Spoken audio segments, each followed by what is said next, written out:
How to create an abstract padded design in Photoshop.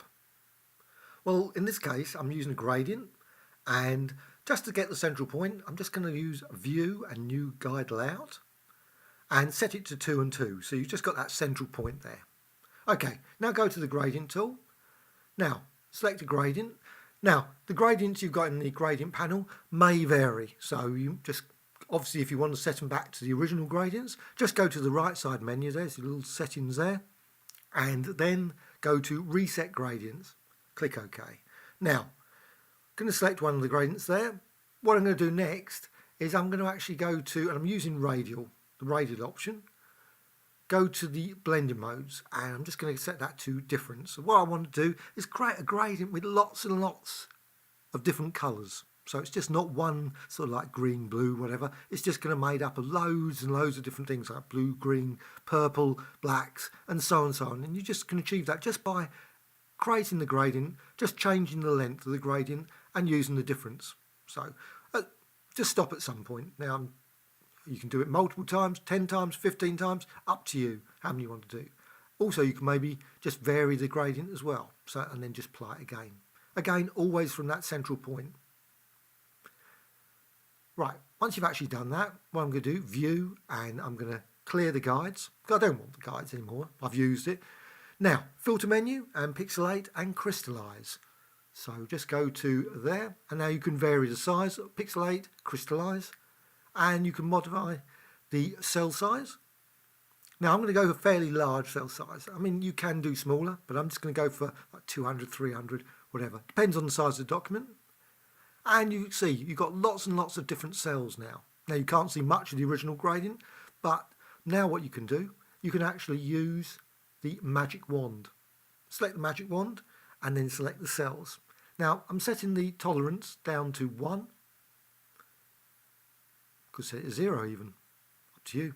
Now, just select each of those cells. So now you can see the cells being selected. And what I'm going to do, go to the gradient tool, select a different gradient now. I'm just going to select a very basic gradient, just a gradient that's just made up of 2 colours. So purple and orange, one of the default gradients. Click OK. But you can of course change it, just use another one. Now, oops, I actually want to set that to normal. I don't want so just go, instead of difference, go back to normal for the gradient. And again, make sure it's radial. And now vary the position start point. You can actually just change it. You can apply it multiple times. It doesn't matter because of course it's normal. It won't actually display the original one you just created before that. And go and select another cell and create that. Again, go to the magic wand, gradient tool, select and apply. And just vary the length, vary the position where you're starting from, and so on and so on. So you can create a whole range of different. Now, I'm just going to speed up in a sec. I'm not going to go through all this because there's quite a few cells there. And obviously, if you've created a pixelated design, crystallized design with lots and lots of cells, it's going to take a long time. And I just don't want to keep the video going forever and ever and ever. Now, right, just run through those. You see, quickly add them. Now, once you've actually done that, once you've actually gone through all the cells, and it will just quickly do it, hopefully. Yeah, it does it at its speed. I wish I could do it that fast, actually. It'd be nice. But again, you can maybe use an action, just create an action, just to actually create that. And you see there's occasionally some sort of like little green coming through, but that doesn't really matter because I'm going to use the oil paint filter in a sec to actually sort of, right, so filter and stylize an oil paint, and that smears it in. So the greens are sort of lost. If you do it 3 or 4 times, you really can't see the green so much. So just apply it over and over again. Oil paint, and you see that at that point, you can see it all sort of blending together. And you've got that padded design. Now, at this point, you could actually finish, but I'm just going to show you a few experiments you could maybe run through and maybe create something sort of like different for yourself. Adjustments, image adjustments, HDR toning, that's a good one. And then just bring that up and just go through the different settings. There's lots of presets, so just run through the presets. You can also use the toning curve. That one's always quite a good one. Heuristic, low contrast. And You can see there. And then of course you can vary it, modify it yourself, and just tweak that to your heart's content. Now, there's also other filters you could use. You could also go and, of course, use filter gallery and apply effects that way. You can also recolor it using other tools than just that. So just drag that there.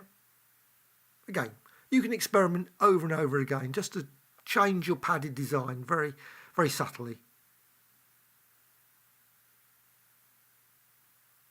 Maybe change exposure. Oh, no, don't like that. Maybe change the gamma. I think that actually works better. Actually, I like putting the gamma like that. Yeah, click OK. Right, another thing I say, you can just go to Filter. Just use the Camera Raw filter. That's another one really good for manipulating the colour in numerous ways. And weirdly, when I'm just firing this up, it comes up with a dialogue. Yeah, welcome to camera. I'm not certain why that's appeared, but I suspect there's been an update and it's just come through. Sorry about that. Right, you can again modify the temperature, tint, exposure, and so on and so on. Go through the whole range of things just to tweak it. And of course you can apply gradients also within Camera Raw as well. That's a really good, useful one. Now there's other filters. One of the, well, adjustments I should say. One of my favourite adjustments for actually manipulating this padded design is the image menu and adjustments and black and white. And that's pretty good for creating some interesting designs. So again, just go to, not filter, but image menu. Right, image, adjustments and black and white. And then you can just change those, manipulate that, and you can create a whole range of different designs just by changing the yellows, greens, or using the presets as well. Okay, that's it. Hope you found this tutorial of interest. Please subscribe, always adding new tutorials all the time, as well as please add some comments, always great to hear. Thanks.